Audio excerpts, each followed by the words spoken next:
I can't freaking believe that these words are coming out of my mouth, but True Strike is actually usable. So in the surprise release of UA8, not only did we get the new Bastion system, which while certainly can use some tweaking and adjustments, it definitely is a step in the right direction for One D&D and the current state of the game. I talk at length about it in my video on the topic, which you can check out if you haven't seen it already. It'll be linked in the end cards. But we also got an update to 10 cantrips, and to be honest, it's pretty unclear how they decided which ones were going to make it into the UA, since some were reasonably used like Acid Splash and Poison Spray, while others were dismal excuses for ink on paper like True Strike.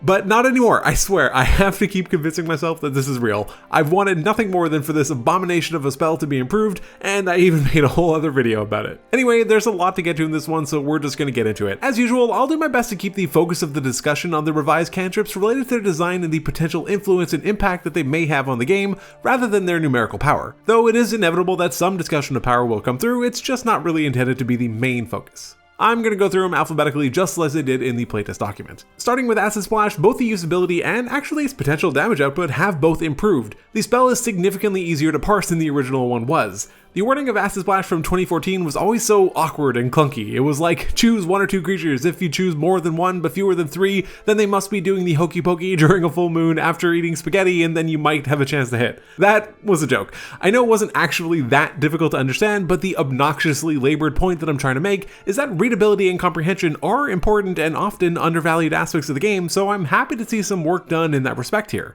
And while it's unlikely that you'll ever really hit more than 1 or 2 creatures using it, the fact is that you can now. For some reason, I keep getting the thought of using the new Acid Splash like a water balloon and dropping it on unsuspecting enemies a few floors below you. I don't think this adjustment is likely to have really any negative impact on the game. It's good, maybe on the better end of good for a cantrip, but I don't think that it's so disproportionately good that it crowds out other choices, and I think a big part of what keeps it in check is the D6 damage die, which feels underwhelming if you're only hitting 1 creature, but not too bad if you're hitting multiple. This, however, is not the case for our next cantrip, Blade Ward. I want to give a huge thank you to everyone that helped me soar past 3,000 subscribers. I am still blown away, and also by all the kind words on my community post. I'm still trying to hit the 5,000 sub goal by the end of the year, so if you'd like to help me reach that milestone, a sub to the channel would be incredible. Thank you so much. The revised version of Blade Ward feels problematic in its design, and honestly, not even because it's overpowered, because it isn't. I don't think that the issue with it is that it's too strong, but what I do think is that it is unhealthy for the game as a result of some of the bigger picture and more subtle impacts that it has on it. Now, I can already hear some of the commenters getting ready to roast me for loving nerfs and hating quote-unquote good things, but if you're one of those people, just hear me out and then tell me how wrong and dumb I am, because I don't think that we need to revert it back to the 2014 iteration.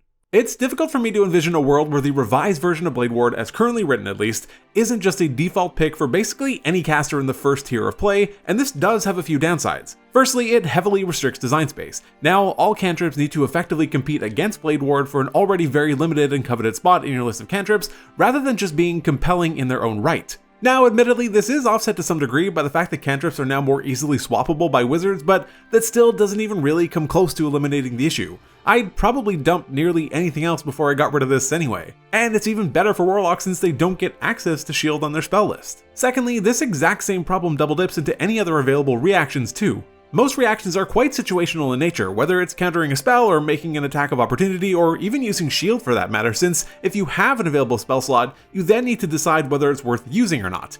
Essentially, Blade Ward almost always derives value since it's fairly easy to know when you're likely to need to use it. Since the new version requires a melee attack to be made against you, if you're anywhere near enemies, it's probably best to at least keep it available. Something I've seen come up in discussions of Blade Ward is that by casting it, you lose the opportunity to do something else like counter a spell or use shield. The thing is though, while this is totally true, it's not really a fair comparison since Blade Ward has 0 cost other than opportunity cost, while these other options come at the much higher cost of a 3rd or 1st level spell slot, which you might not even have available to you at the time, especially if you're a warlock or during the first tier of play, where this spell is by far its most effective. Blade Ward is infinitely repeatable, the other choices aren't.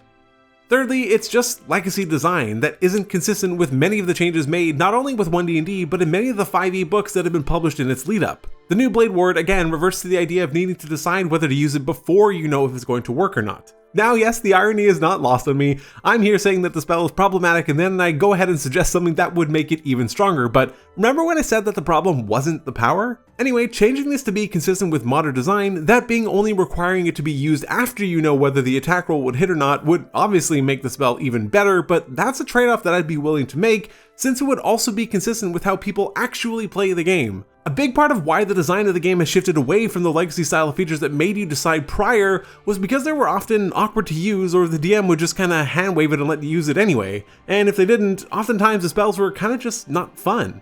Finally, and this one's a little bit weird since it doesn't actually appear in the document itself, so you'd only know if you watched the overview video like 13 times like I did, and that's that it actually does scale with level.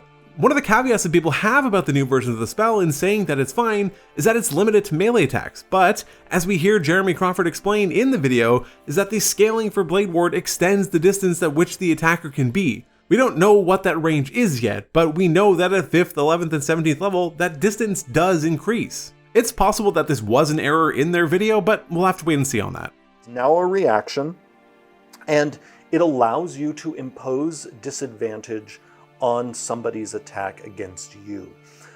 And it has now an upgrade at higher levels where sort of the range at which the attacker can be gets further and further away. Oh, nice.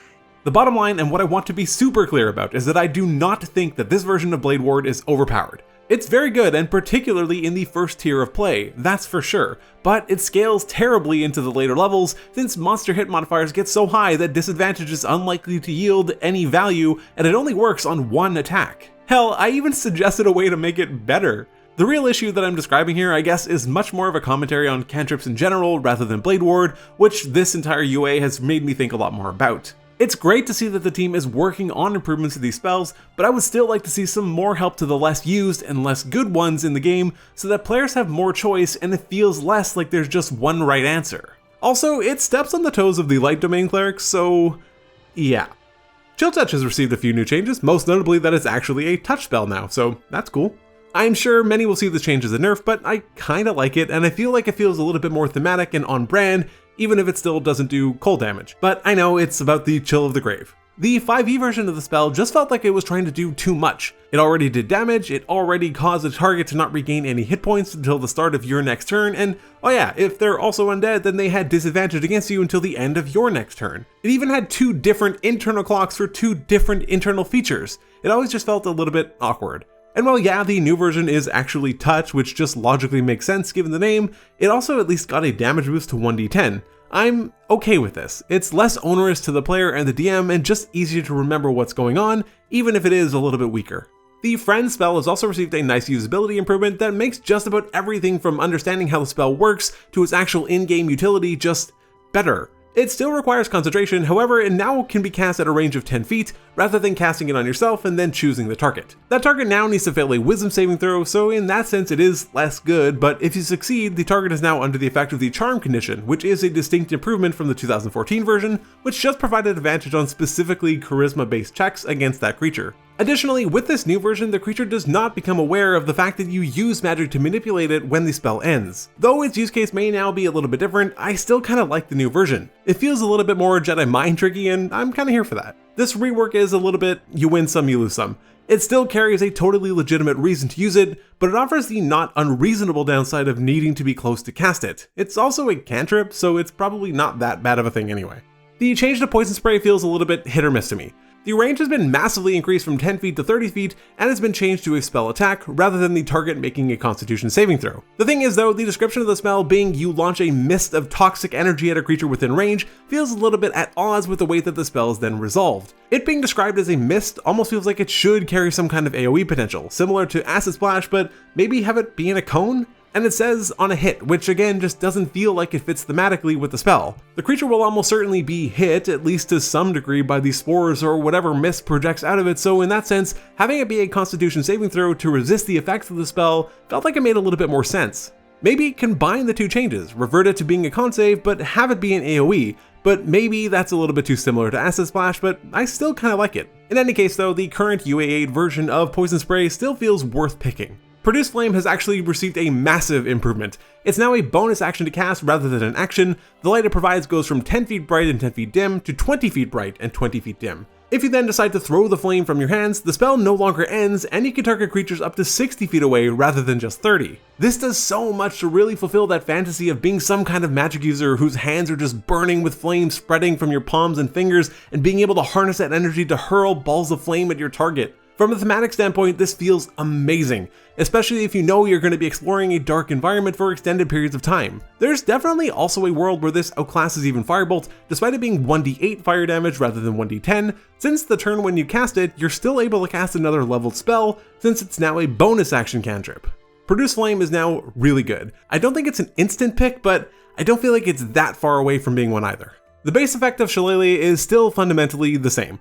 Attacking with your club or quarterstaff now allows you to make the attack using your spellcasting ability rather than your strength. The damage die becomes a d8, but now the damage it deals is considered force rather than just magical, but that is consistent with the change in design for 1D&D so far. This time, however, though, you can decide whether you want to make the damage force or still continue to use the regular weapon's damage type. One other noteworthy update is that whether you opt to deal force damage or the weapon's regular damage type, the damage of the cantrip now scales with levels, which it did not do before. Funnily, it hits a d12 at 11th level, so then it goes on to being 2d6 at 17th. Obviously, this doesn't represent an improvement to maximum damage output, but average damage on 2d6 is better than 1d12, so I guess there's that. The spell still feels a little bit odd being restricted to druids only, but maybe this enables a world where druids are making some more melee weapon attacks, though other classes could potentially take more advantage of this through the use of Magic Initiate. The changes to Shocking Grasp, though, I'm not so optimistic about. The old version of the spell was very good and might have needed an adjustment, but I feel as though the design team might have gone a little bit too hard the other way. The 2014 version of the spell dealt 1d8 lightning damage on a successful melee spell attack, and prevented the target from using reactions until the start of its next turn. Depending on the initiative order, this had the potential to lock out attacks of opportunity, counterspells, and anything else that really used a reaction, and was obviously quite good. But they balanced it, in theory at least, by offering damage that was on the lower end and having a very limited range. The new version, on the other hand, still retains the extremely limited melee range, it still keeps that smaller 1d8 damage die, but only prevents the usage of attacks of opportunity rather than all reactions. I don't think that the effect change is necessarily that bad. Locking out all reactions with a cantrip was quite strong, but they could have at least offset this by increasing the damage die size. Even just comparing it to Poison Spray really emphasizes this. Sure, Poison Spray offers no additional effects, but it does have a range of 30 feet rather than melee, and deals 1d12 damage. Even Firebolt deals 1d10 and offers a massive 120 foot range. I can see a few potential options here to help improve the spell. Either keep the effect the same as it is in UA8, essentially only preventing attacks of opportunity, but increase the damage die to at least a d10, probably even a d12, or revert the effect back to the 2014 version, but make the spell a constitution save. I feel like the current iteration is a little bit like the worst of both worlds. The change to Spare the Dying is okay, it really only increases the range from touch to 15 feet, which does make it more useful, and it also does scale with levels now. It does now carry the interesting interaction with the new Druid feature, Improved Elemental Fury, which lets you massively increase the range of your cantrips, though we'll see if that actually sticks around. I think the most amusing part of this rework is the inclusion of the word stable with the capital S in the description. In the video where they discuss the feedback from the expert classes UA, Jeremy Crawford explicitly mentioned doing away with uncommon mechanics that offered very little to remembering them, and he specifically mentioned the stable quasi condition as one of them. So there's a rules clarification as well that you've seen having to do with dying and stable. Is there a reason that stable is not there? Stable is intentionally not present. Okay. Our goal is for it to go away because it is a sort of quasi-condition that the game frankly doesn't need. And as a part of this process, it's an opportunity for us to look for things in the rules that are not necessary. Because it's already possible with our conditions to have you be at 1 hit point and unconscious. There's no need to have this extra thing where you're at 0 but you're not dying, but you're stable. It's like, no, we can just say you have 1 hit point and you're unconscious. And yet, here it is, with it capitalized and everything, suggesting that it will be carried forward into the 2024 rulebook. And lastly, we have our Lord and Savior, True Strike. The new version takes its cues from many of the other blade cantrips that exist, like Green Flame Blade, and that is cast as part of the action that you make your attack with. The attack and damage are then made with your spellcasting ability rather than your strength or dexterity, and if the attack deals damage, you get to choose whether you want to deal radiant damage or the weapon's normal damage type. It also scales to provide bonus damage, capping out at 3d6 at 17th level. Honestly, this is actually usable, and more than that, it's genuinely good. But unlike Blade Ward that feels too good to not take for any caster, this feels good for certain builds, particularly Gish archetypes. It feels good enough that it competes with the likes of the aforementioned Green Flame Blade without relegating it to obscurity, which means that it also probably won't just be a default cast every round. I'm a big fan of the direction that they took here. Overall, the updates to the cantrips feel quite meaningful and impactful to the game, and I really like the direction that they've taken with them broadly speaking, but there are definitely some outliers like Blade Ward and Shocking Grasp, which certainly could use another pass. Let me know what you think about the revised cantrips in the comments, check out some of my other One D&D content, but otherwise, take care.